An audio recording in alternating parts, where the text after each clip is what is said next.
Hello, my name is Nasser Jamal. I am a fifth year medical student at Tbilisi State Medical University. I recently passed my USMLE Step 1 and Step 2 examination, and I just wanted to make a video on how you can get started with the Step 1. So the Step 1 examination is a basic science examination that encompasses mainly pathology, physiology, biochemistry, what you learn in the first 3 years of medical school. And I wanted to go over how you can get started and what are the most important takeaways. So number one, UWorld. So UWorld is a paid subscription. It encompasses around almost 4,000 questions and it is very, very high yield. I use that as my main source of studying. It basically teaches you how you're supposed to think, why answers are right, and why they're wrong, which is very important in elimination. So that would be my primary source, and I would supplement that by using Anki. So Anki is an app that a flashcard application, and what I would do is I would go on Reddit and I would find any free decks that I could find. So the most important one for step one was Anking. It had around 40,000 cards, which I know it sounds a lot, but you're just going to be suspending most of them and doing what's relevant to you with UWorld. So what I would do is I would do a randomized block. I would just jump in and I would answer the questions. I would do them in a timed manner to get used to the format, right?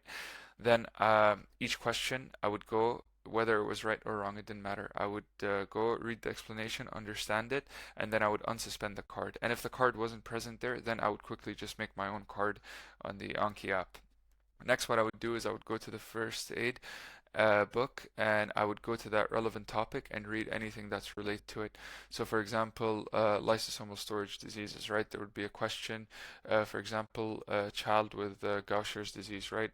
You would read that, you would understand the question and the angle it was coming from, and everything that was right or wrong. Then you would do your card and go to first aid and see all the other lysosomal storage diseases and kind of just read them, get used to them, get seeing the clues, what's important, what was high yield and not. The next most important thing was sketchy. So especially for microbiology and pharmacology, all of their videos were amazing. So what I would do is I would watch a video of theirs or two, and then I would go to Anki and unsuspend them. So decks like Anking, they would have questions that were similar to UWorld or the topic I mean, and it would encompass sketchy, boards and beyond, and other things as such. But these two were very important, pharmacology and microbiology. Essentially, Sketchy is a cartoon, and it for bugs and drugs, and it kind of just makes it like very easy to memorize and understand. And to this day, I still remember them. And for my step two exam as well, I didn't go over micro or pharma. I kind of just remembered what I learned from Sketchy and my cards. Now, this is all you need. And in my experience, this was more than enough to understand, especially if you were attentive in the third year. You kind of understand where it's going. There will be no new information, but you kind of get it. If you really don't understand something, I would recommend going for YouTube videos. Channels like Osmosis are really good, but there's like a lot of free videos you can find online, and Boards and Beyond videos. They're a bit long, they're a bit tedious, and in my experience, I don't really like watching videos because I think it's a bit too passive. But if it's for you and you really don't understand something and you kind of want to get the gist of it real quick, I would recommend Boards and Beyond videos by Dr. Jason Ryan. I thought they were very good. So you're going to finish your question bank. You're going to do all of the questions. You're going to go over your incorrect ones and put them into your cards. So the reason I would do that is I would kind of use my first aid as a reference book and my Anki as my notebook in a way.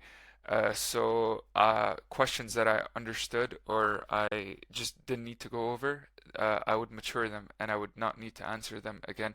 And then the questions I kept making mistakes on, they would come back to me. And then if there were any tables or something I really wanted to remember, I would just flag them.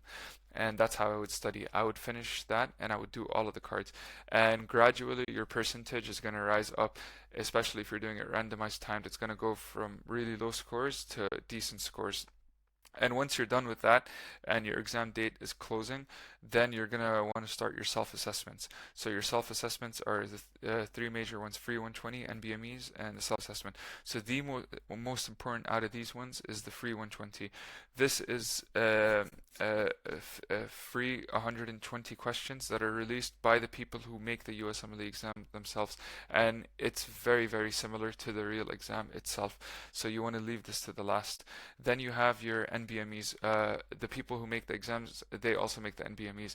So in my experience, the NBMEs are a good indicator to check your major principles and see if where you stand, how good you are, right? But it's not very reflective of the real exam itself because the question stems are a bit shorter and it doesn't have as much useless information as the real exam does. So for example, they want to test you on a drug used for diabetes, right? They're going to give you a long stem of like random information, useless information that you don't need, and there's going to be useful information plastered throughout it, right? But in the NBME, it's a bit more direct, but it's still good as a gauge of where you stand. And then you have your UWorld self-assessments.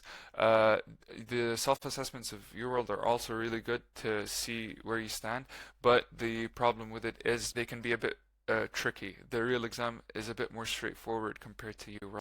But these are the three major ones. Even though some might be a little disadvantageous, they are still very, very high yield, and you must do them to get like a good standing of where you're at. So to summarize, for the step one, your timeline is going to be about 6 to 7 months. You're going to need UWorld for 6 months.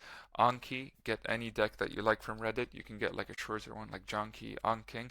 You're going to have your first 8 book as a reference. You want to read it, you want to go through it, you want to make annotations and notes on it. And then Sketchy. Make sure to finish pharmacology and microbiology.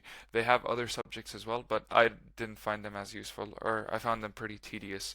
And then supplementary boards and beyonds, YouTube videos, there's a lot of great free stuff online.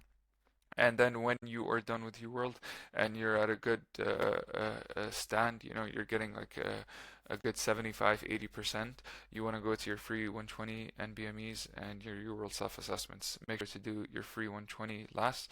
Do as many NBMEs as you can or are comfortable. You can get like a good score. Um, and your self-assessments, and make sure to do it randomized and timed. And yeah, that's pretty much it. Good luck with your examinations. If you have any doubts or inquiries, I'm more than happy to help, and I'll make some more videos on how you can answer UWorld or free 120 questions, or and how to like what kind of angle to attack it from. So yeah, my name is Nasir Jamal again. Thank you.